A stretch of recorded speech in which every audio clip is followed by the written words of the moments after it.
The Argobians' first space voyages to Krasli were cloaked in caution. Under the iron rule of the Council of Argob, led by Hashem, these missions followed a strict mandate: observe, extract, and avoid the Kras at all costs.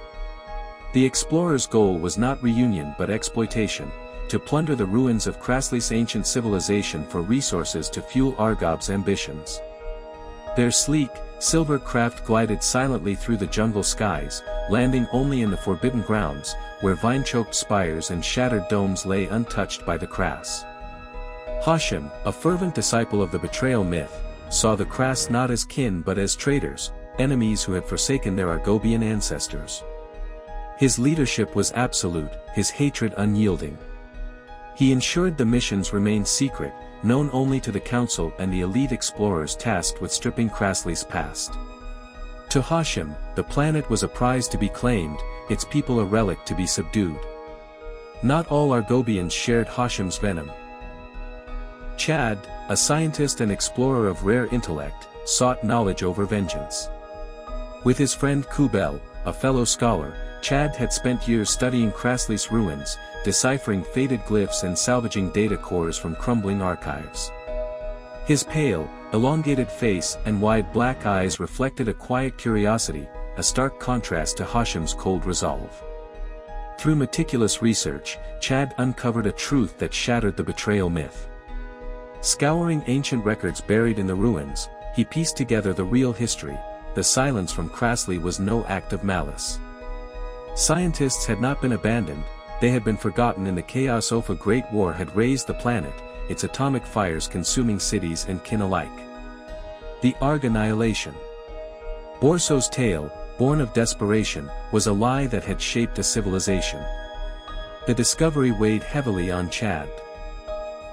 To reveal it would unravel Argobian society, tearing apart the Dark Pyramid's legacy and the hatred that bound his people.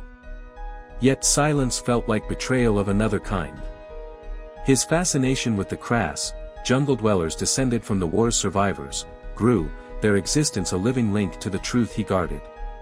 Kubel, ever loyal, urged caution, but Chad's heart stirred with a dangerous hope, to bridge the divide between their worlds. It was Chad's craft that Ayata glimpsed slicing through Krasli's dawn sky, its metallic hull glinting like a falling star. To her, crouched among the forbidden ground's tangled roots, he was an enigma, a being from beyond her world, alien and unknowable. Yet Chad, stepping from his craft, was as tied to Krasli's story as she was, his Argobian form a distant echo of her Kras heritage. He moved through the ruins with reverence, his gloved hands tracing the weathered contours of a shattered spire. His large black eyes scanned the overgrowth, unaware of Ayata's gaze. She clutched her iron vine bough, her heart a drumbeat of fear and fascination. The stranger's pale skin and hairless frame were unlike anything she knew, yet his quiet awe mirrored her own when she wandered these cursed places. For a fleeting moment, their eyes met, Ayata's sharp and wary, Chad's wide and startled.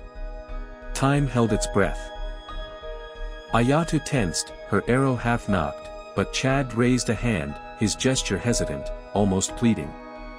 Before words could bridge the gap, a rustle in the jungle broke the spell. Ayatu vanished into the shadows, leaving Chad alone, his heart racing with the weight of what he'd seen, a Kras, alive and defiant. This encounter, brief and unspoken, was a spark.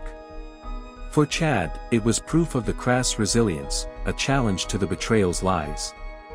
For Ayatu, it was a mystery that deepened her pull to the ruins, a glimpse of a world beyond her jungle. Their meeting held the promise of truth, reconciliation, and a collision that could reshape both their peoples. Hashem's rule was driven by necessity as much as hatred. Argob's resources, minerals, energy, even fertile soil, were nearly exhausted, threatening his people's survival. Beneath his public devotion to the betrayal, Hashem harbored a secret agenda: to conquer Krasli. Using Argob's advanced technology, he envisioned a slow, systematic takeover, transforming the Argobians into overlords of the planet they once called home. The Kras, now 100 million strong, dwarfed the Argobians' million. A direct assault would be suicide. Instead, Hashem schemed to corrupt Argobian society from within, fostering a doctrine of dominance. He pushed for militarized expeditions, training explorers as scouts for a future invasion. His vision was a crassly reshaped in Argob's image, its jungles tamed, its people subjugated. Chad and Kubel, through whispered conversations and stolen glances at council plans, uncovered Hashem's plot. Chad's knowledge of the true history fueled his horror. Another war would echo the Great War's devastation.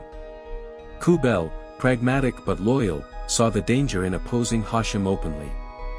Together, they resolved to act in secret, seeking a way to thwart Hashem's ambitions and protect the Kras from a new betrayal.